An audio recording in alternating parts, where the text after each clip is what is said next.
নমস্কাৰ, এই মুহূৰ্তত আপোনালোক দিবলৈ লৈছোঁ কেইটামান গুৰুত্বপূৰ্ণ খবৰ। আহি গ'ল 10 জুন তাৰিখ। তো এই 10 তাৰিখে কিন্তু আপোনালোকক কেইটামান বিভিন্ন ধৰণৰ আঁচনি টকা দিয়া হ'ব। তো এই কি আঁচনি টকা দিয়া হ'ব তো আজি এই ভিডিঅ'ত আপোনালোক জানিম। ইয়াত চাওক যে আহি গ'ল 10 জুন তাৰিখ। অসমৰ সাধাৰণ মানুহৰ কাৰণে আহি গ'ল ভাল খবৰ। অসম চৰকাৰৰ ডাঙৰ ঘোষণা আহি গ'ল 10 তাৰিখ। অসমৰ দৰিদ্ৰ সীমাৰেখাৰ তলত বসবাস কৰা মানুহৰ বেংক একাউণ্টত চৰকাৰে সোমাই দিব চৰকাৰী ধন। অসম চৰকাৰে 500 টকাৰ পৰা আৰম্ভ কৰি 1250 টকালৈকে অসমৰ সাধাৰণ দৰিদ্ৰ মানুহৰ বেংক একাউণ্টত সোমাই দিব টকা। অসম চৰকাৰে শেহতীয়াভাৱে ঘোষণা কৰা অনুযায়ী অসমত আগৰ পৰা চলি থকা কেইখনমান আঁচনি টকা অহা 10 তাৰিখে হিতাধিকাৰী বেংক একাউণ্টত সোমাই দিয়া হ'ব। এইকেইখন আঁচনিত যিবোৰ মানুহৰ নাম অন্তৰ্ভুক্ত হৈ আছে সেইবোৰ মানুহে পাব চৰকাৰী ধন।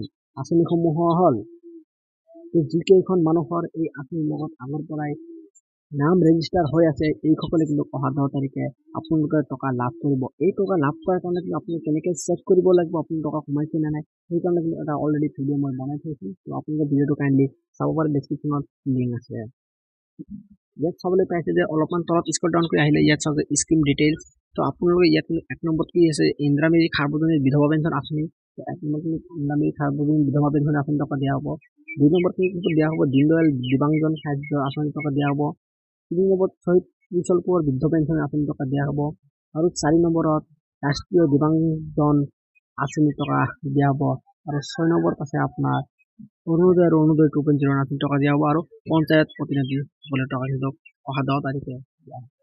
আপোনালোকে কেইটা আঁচনি টকা দিয়া হ'ব অহা 10 তাৰিখে। যদি আপোনালোকে এই আঁচনি কেইটাৰ যদি নাম থাকে তেন্তে আপোনালোকে লাভ কৰিব। এই আঁচনিত যদি আপোনালোকৰ নাম থাকে তেন্তে কিন্তু আপোনালোকে লাভ কৰিব এই আঁচনিসমূহৰ চৰকাৰী ধন। তো আশা কৰোঁ আপোনালোকে নিশ্চয় বুজি পাইছে। যদি আপোনালোকে ভিডিঅ'টো ভাল লাগে তেনেহ'লে ভিডিঅ'টো লাইক কৰি ভিডিঅ'টো সকলো মানুহে বেছি শ্বেয়াৰ কৰি দিয়ক। আৰু যদি আপুনি চেনেলটো নতুন থাকে তেনেহ'লে চেনেলটো ছাবস্ক্ৰাইব কৰি ৰাখিব। তো আজিলৈ এইখিনি সকলো কম আছে।